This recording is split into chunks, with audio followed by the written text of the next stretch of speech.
Excise Minister Kyrmen said the state government is looking for earning at least rupees 40 to 42 crore annually after the state cabinet recently approved the amendment of the Meghalaya Excise Amendment Rules 2021 for reclassification of bronze to ensure additional revenue of rupees 50 crore which is collected by the department.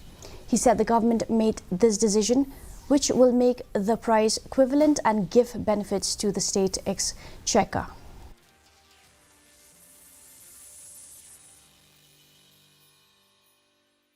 Approximately annually tentative, so it might reach up to 40 to 50 crores annually additional will be added. That was the expectation. So it depends on the sale, even that. But if it goes as per the sale, what has been sold previously, so tentative around 40 to 50 CR will be the additional amount will be added.